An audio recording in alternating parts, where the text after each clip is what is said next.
नमस्कार दोस्तों, गौरांग शाह बात कर रहा हूँ जियोजित फाइनेंशियल सर्विसेज से। और पिछले हफ्ते जब बीच हफ्ते का ब्यौरा हमने आपसे मार्केट का दिया था, तो हमने जताया था कि छोटी या मध्यम अवधि के लिए जो कारोबारी हैं उनको थोड़ा बहुत मुनाफा समेटना चाहिए।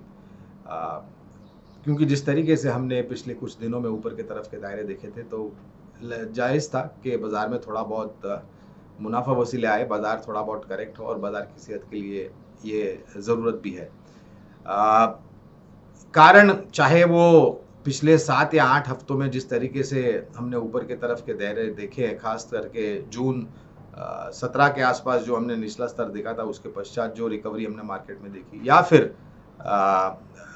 अमेरिका में फेड चीफ द्वारा जो टिप्पणियां की गई है अर्थव्यवस्था को लेकर के, महंगाई को लेकर के, ब्याज दरों को लेकर के, वो एक कारण हो। तो कारण एक नहीं अनेक हो सकते, लेकिन हमारे हिसाब से ये करेक्शन आना ज़रूरी था। और ये टिप्पणी हमने पिछले हफ्ते 2 हफ्ते में आपको बाजार के ब्यौरे के बताने के दौरान हमने बताया भी था कि शायद जिस तरीके से हमने ऊपर के तरफ के दायरे देखे हैं 6-7 हफ्तों में, हो सकता है कि बाजार में थोड़ी बहुत मुनाफा वसूली है, और वैसा ही हमने आज सुबह होते हुए देखा है।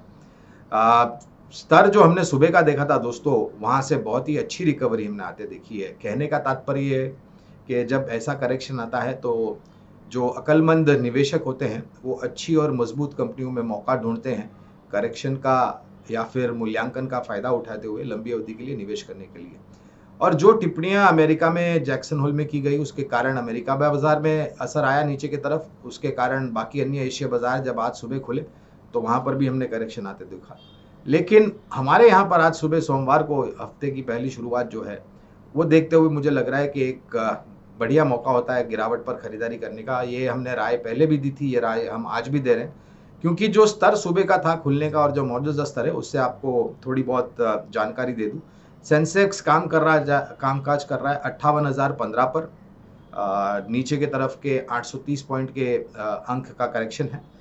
निफ्टी काम कर रहा है 17,300 पर और 250 पॉइंट का करेक्शन है। और निफ्टी बैंक 38,350, जहाँ पर करेक्शन है करीबन 640 पॉइंट का। लेकिन ये जो सब करेक्शन मैंने आपके बताया, करीबन 830 पॉइंट का करेक्शन सेंसेक्स पे, 250 पॉइंट का करेक्शन निफ्टी पे, या फिर 640 पॉइंट का करेक्शन निफ्टी बैंक में, ये एक बहुत बेहतरीन रिकवरी के बाद ये करेक्शन हाल फिलहाल है। कहने का तात्पर्य ये है कि गिरावट पर, जैसे हम पहले बता रहे थे, खरीदारी का मौका होता है, वही फिर हम दोहराएंगे, गिरावट पर खरीदारी का मौका होता है। बाकी अन्य स्तर बता दूं मैं आपको, जहां तक मुद्रा बाजार और कच्चे तेल का स्तर है, तो मुद्रा बाजार में रुपया डॉलर के सामने कमजोर हुआ है 80.05। ये कमजोरी का स्तर है रुपये का डॉलर के मुकाबले। और ऐसा नहीं है कि सिर्फ भारत का रुपया कमजोर हुआ है, बाकी अन्य देशों की मुद्राएं भी डॉलर के सामने बहुत ही ज़्यादा हद तक नीचे आई है, कमजोरी दिखा रही हैं। तो ऐसा नहीं है कि सिर्फ भारत का रुपया कमजोर हुआ है, बाकी अन्य मुद्रा भी डॉलर के सामने कमजोर हुई है। और जो कच्चे तेल का दाम है, ब्रेंट है $101.85 प्रति बैरल, और नाइमैक्स चल रहा है $94.15 प्रति बैरल। तो यहाँ पर हमने थोड़े बहुत ऊपर के तरफ के दायरे देखे, और देखना जरूरी होगा कि आने वाले समय में किस प्रकार का रुझान कच्चे तेल में आता है।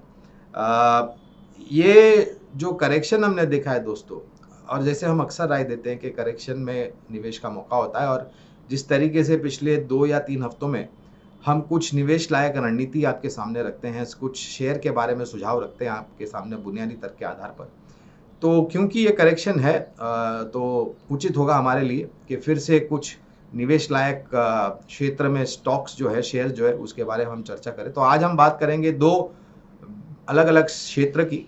पहला है मिड कैप आईटी, जहां पर पूरे आईटी क्षेत्र में हमने काफ़ी अच्छा करेक्शन देखा है। लेकिन ये करेक्शन मेरे ख्याल से मजबूत कंपनियों को हमने निवेश करने का मौका है, जिस तरीके से मूल्यांकन में हमने नीचे की तरफ के दायरे देखे। तो एक मझौली कंपनी है जो कि बहुत बड़े पैमाने के ऊपर इलेक्ट्रिक व्हीकल के ऊपर कामकाज कर रही है और बाकी अन्य प्लेटफॉर्म्स और सर्विस उपलब्ध कराती है। कंपनी का नाम है केपीआईटी टेक्नोलॉजीज। तो अगर आपका लंबी अवधि का नजरिया है, तो धीरे धीरे करके यहाँ पर निवेश करना शुरू कीजिए, और जैसे आपको गिरावट मिलती है तो आप अपना निवेश और बढ़ा सकते हैं। दूसरी कंपनी है सुरक्षा क्षेत्र से जुड़ी हुई सरकारी कंपनी, नाम है BEL। यहाँ पर भी अगर आप देखने जाए दोस्तों, तो जिस तरीके के ये कंपनी के पास ऑर्डर बुक है, जिस तरीके से ये कंपनी थल सेना, वायुसेना, नौसेना, सुरक्षा, सीमा सुरक्षा बल, जो 4 अलग-अलग सुरक्षा से जुड़ी हुई योजना बॉडीज़ हैं, उनको भिन्न-विभिन्न प्रकार के हथियार और असला बारूद उपलब्ध कराती है। रडार, एंटी मिसाइल टेक्नोलॉजीज़ वगैरह, modern day warfare technologies, drone technologies वगैरह-वगैरह बहुत सारे उपकरण इनके पास है जो भारत के जो सीमा सुरक्षा बल हैं, वो इस्तेमाल करते हैं। और ना तो सिर्फ भारत में, इस कंपनी को विदेशों में से भी काफ़ी अच्छा ऑर्डर मिला है। और सबसे देखने वाली बात ये है दोस्तों कि ऑर्डर बुक को ज़मीनी स्तर पर लागू करने के लिए इनके पास जो टेक्नोलॉजी है, मैन पावर है, एक्सपीरियंस्ड है, उसको देखते हुए मेरे ख्याल से जो आने वाले समय में नतीजे आएंगे वो काफ़ी बेहतर आ सकते हैं। तो 2 विकल्प है दोस्तों, मिड कैप आईटी क्षेत्र से केपीआईटी टेक्नोलॉजीज और सुरक्षा क्षेत्र से डिफेंस जिसे हम कहते हैं, वहाँ से सरकारी कंपनी बीईएल। और इस कंपनी ने पिछले कुछ दिनों में अच्छे खासे ऊपर के तरफ के दायरे दिखाए। तो हमें लग रहा है कि करेक्शन अच्छा मौका है मजबूत कंपनियों में निवेश करने के लिए। तो ये 2 विकल्प हैं। और एक बात कहना चाहूँगा दोस्तों कि हम अक्सर चिंता करते हैं बाकी देशों में क्या हो रहा है और ये हम भूल जाते हैं कि हमारे देश में क्या अच्छी बात है। तो जहाँ पर अमेरिका में 41 साल की सर्वोच्च स्तर पर महंगाई है, तो ज़रूरी होगा कि आपको कठिन कदम उठाने होंगे। आपको ब्याज दरों में ज़रूरत से ज़्यादा ऊपर की तरफ के बदलाव करने होंगे, जिसके कारण अर्थव्यवस्था धीमी पड़ सकती है। थोड़े समय तक कीमत को लेकर के चिंताएं हो सकती है। लेकिन हमारे यहाँ पर जो हम देखते जाते हैं, जो हम भूल जाते हैं दोस्तों अक्सर, वो है कि पिछले 3 बार का जो महंगाई दर का आंकड़ा आया है, वो निरंतर नीचे की तरफ आ रहा है। और जो आखिरी का आंकड़ा भारत देश में महंगाई दर का था, वो था 6.70। और माननीय गवर्नर आरबीआई गवर्नर साहब ने भी टिप्पणी करी थी कि हम जल्द से जल्द इसको और नीचे लेके आएंगे। और जो परिस्थिति है उसको देखते हुए हमें लग रहा है कि ये मेरे ख्याल से ज़्यादा कठिन नहीं होगा। ये संभव हो सकता है कि हम यहाँ से और भी नीचे आए। दूसरी तरफ विकास दर को लेकर के जिस तरीके की तकलीफें बाकी अन्य देशों में, विश्व भर में, हमारे यहाँ पर उतनी ही सकारात्मक बात है। और जिस आंकड़े पर हम खड़े हैं भारत देश, जहाँ तक विकास दर का सवाल है, मेरे ख्याल से हमारे नज़दीक बहुत जल्द तारीख में कोई आ नहीं सकता है। कंपनी के नतीजे अच्छे आ रहे हैं, जो निवेशक यहाँ से गए थे फिर से लौट करके आ रहे हैं, चाहे वो फॉरेन इंस्टीट्यूशनल इन्वेस्टर्स हो या फिर फॉरेन पोर्टफोलियो मैनेजर्स हो वगैरह वगैरह। और स्थानीय मार्केट में से स्थानीय संस्थागत निवेशक बड़ी मात्रा में खरीदारी कर ही रहे हैं दोस्तों। और अगर वाकई में कमजोरी इतनी बुरी परिस्थिति होती और कमजोरी इतनी होती, तो क्या हम रिकवर होते आज सुबह जिस तरीके से बाजार खुला और जिस स्तर पर हम कामकाज करें? ऐसा नहीं होता दोस्तों। शायद ये गिरावट और गहरी होती।